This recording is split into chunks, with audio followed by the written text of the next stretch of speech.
দশম শ্রেণীতে যারা পড়াশোনা করছো তোমরা জানো যে ফার্স্ট ইউনিটের বাংলাতে কোন কোন সিলেবাসগুলো আছে তা আমি বলে দিচ্ছি, তোমরা কিন্তু এক নজরে সেটা মিলিয়ে নাও। যেমন ধরো, একটা গল্প আছে, সেটা হচ্ছে জ্ঞানচক্ষু। তিনটে কবিতা আছে, অসুখী একজন, আই আরও বেঁধে বেঁধে থাকি, আর হচ্ছে আফ্রিকা। আর একটা প্রবন্ধ আছে, সেটা হচ্ছে হারিয়ে যাওয়া কালিকলম। আর সহায়ক গ্রন্থ থেকে আছে তোমাদের কনি, যেটা 31 পাতা পর্যন্ত, অর্থাৎ 1 থেকে 6 পর্যন্ত তোমাদের পড়তে হবে। আর তোমাদের বঙ্গমানব থাকবে, হ্যাঁ। আর গ্রামার দিক দিয়ে থাকবে কারক, অকারক, নির্দেশক, অনুসর্গ এবং বিভক্তি, অর্থাৎ এইখানে টোটাল 40 নাম্বার থাকবে।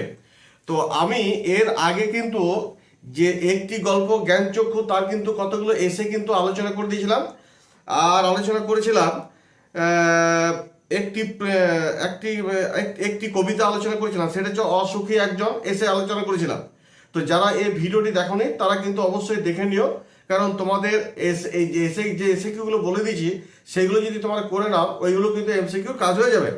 আজকে আমি তোমাদের যেটা বলতে চলেছি সেটা হচ্ছে তোমার ধরো একটা প্রবন্ধ যেটা আছে হারিয়ে যাওয়া কালিকলম, এইখান থেকে আমি কতগুলো এসে বলবো, সেই এসেগুলো যদি তোমরা করে নাও সেটা কিন্তু এমসিকিউর কিন্তু কাজ হয়ে যাবে।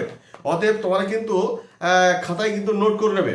তার আগে বলে রাখি, যদি আমার ভিডিওটি ভালো লেগে থাকে তাহলে কিন্তু অবশ্যই কিন্তু একটা সাবস্ক্রাইব করে দিও, আর পাশে থাকা বেল আইকনটিকে প্রেস করতে একেবারেই ভুলবে না। কারণ তোমাদের এই বাংলা সাবজেক্টের এসএকিউ, এমসিকিউ বা কোন কোন ব্রড কোশ্চেনগুলো আসতে চলেছে বা ইম্পর্টেন্ট, সেগুলো কিন্তু আমি তুলে ধরবো যাতে তোমাদের সামনে সহজে পৌঁছে যায়। তো চলো, আজকে যে প্রবন্ধটা আলোচনা করছি সেটা হচ্ছে হারিয়ে যাওয়া কালিকলমের কতগুলো এসে নিয়ে আলোচনা করছি, তোমরা নোট করে নেবে। যেমন ধরো, হারিয়ে যাওয়া কালিকলম গল্পের লেখক কে? তো এক কথায় বলা যায় শ্রীপান্থ। 2 নম্বর হচ্ছে, লেখকের অফিসে সকলের সামনে কি উপস্থিত থাকতো? লেখক, উত্তরটা কি হবে দেখে না। লেখক শ্রীপান্তের অফিসে সকলের সামনে চৌকো আয়নার মতন একটা কাচের স্ক্রিন বা পর্দা উপস্থিত থাকতো। আচ্ছা, বাংলা একটা প্রচলিত প্রবাদ ছিল, সেই প্রবাদটা কি? না, কালি নেই কলম নেই বলে আমি মুন্সি, বাংলায় এই প্রবাদটি চালু ছিল। নেক্সট দেখো, লেখক শৈশবে কিভাবে হোম টাস্ক করতেন? উত্তরটি কি হবে দেখো, লেখক শ্রীপান্ত শৈশবে কলা পাতা কেটে কাগজের মতন সাইজ করে তাতে হোম টাস্ক করতেন। নেক্সট, মাস্টারমশাই হোম টাস্ক দেখে কি করতেন? না, মাস্টারমশাই হোম টাস্ক দেখে বুঝে আড়াআড়িভাবে একটা টানে কলাপাতা ছিঁড়ে ফেরত দিতেন পড়ুয়াদের। নেক্সট হচ্ছে দেখো, পড়ুয়ারা কলাপাতা কি করত?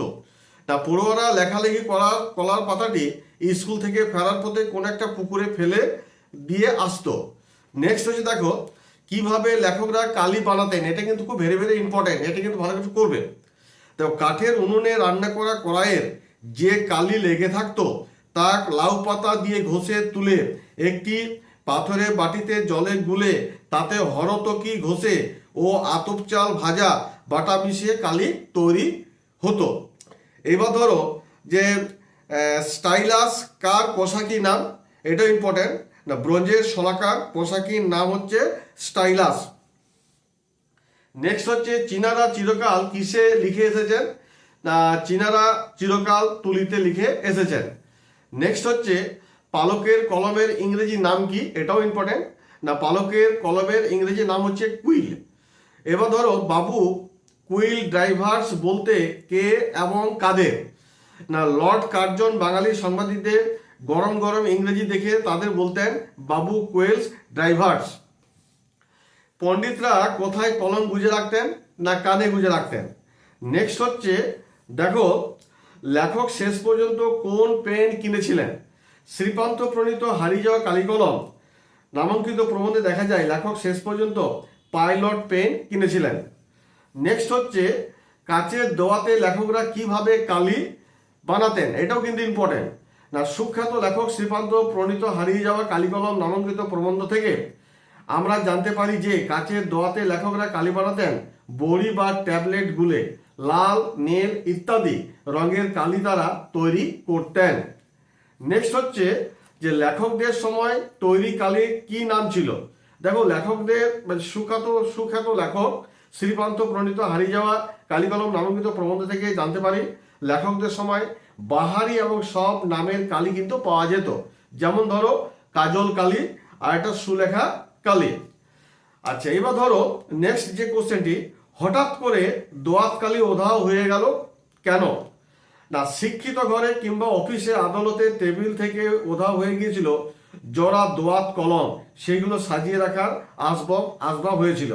আচ্ছা, দোয়াত কত রকমের হয় সেটাও কিন্তু তোমাদের জানতে হবে। যেমন ধরো লেখক শ্রীকান্ত জানিয়েছেন যে তার সময়ে অনেক রকমের দোয়াত হতো। যেমন ধরো কাচের, কাঠ গ্লাসের, পার্সেলিনের, শ্বেত পাথরের, তারপর হচ্ছে জেডের, পিতলের, ব্রোঞ্জের, ভেড়ার সিংহের এবং সোনার। নেক্সট যে এসএকিউটা বলবো সেটা হচ্ছে যে সোনার দোয়াত কলম যে সত্যি হয় তা লেখক কার কাছ থেকে জেনেছিলেন? দেখো, সোনার দোয়াত কলম যে সত্যি হয় তা লেখক শ্রীকান্ত জেনেছিলেন সুবোধ ঠাকুরের বিখ্যাত দোয়াত সংগ্রহ দেখতে গিয়ে। নেক্সট হচ্ছে যারা ওস্তাদ কলমবাজ তাদের কি বলা হয়? দেখো, শ্রীকান্ত প্রণীত হারিয়ে কালি কলম নামাঙ্কিত প্রবন্ধে লেখক জানিয়েছেন যারা ওস্তাদ কলমবাজ তাদের বলা হয় ক্যালিগ্রাফিক্স বা লিপি কুশলী। নেক্সট হচ্ছে দেখো,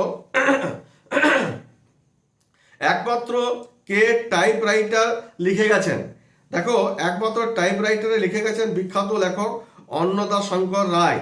তাছাড়া পদাতিক কবি সুভাষ মুখোপাধ্যায়ও টাইপরাইটারে লিখতেন। নেক্সট হচ্ছে দেখো এসএকিউ, বাংলায় একটা কথা চালু আছে, এই যে লাইনটা তুলে দিল, কথাটা কি? না, সুখ্যাত লেখক শ্রীকান্ত প্রণীত হারিয়ে যাওয়া কালিকলম নামাঙ্কিত প্রবন্ধে লেখক একটি প্রবাদের কথা স্মরণ করিয়ে দিয়েছেন, সেটা হলো কালি নেই কলম নেই বলে আমি মুন্সি। নেক্সট হচ্ছে প্রথম লেখালেখি শুরু বলতে কি বোঝানো হয়েছে?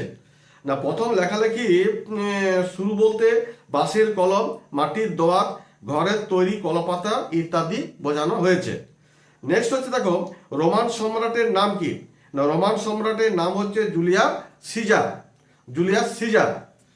এবার ব্রঞ্জের শলাকা পোশাকের নাম কি? এর আগেও যদি সেটা বললাম, সেটা হচ্ছে স্টাইলাস। নেক্সট দেখো যে পণ্ডিত মশাইয়ের কলম খ্যাত ছিল কিসের জন্য? না, পণ্ডিত মশাই কলম খ্যাত কাজে কানে গুজে রাখার জন্য খ্যাত ছিল। তাহলে তোমরা আরেকটা বলে দিই যে ফাউন্টেন স্পেনের আদি নাম কি ছিল?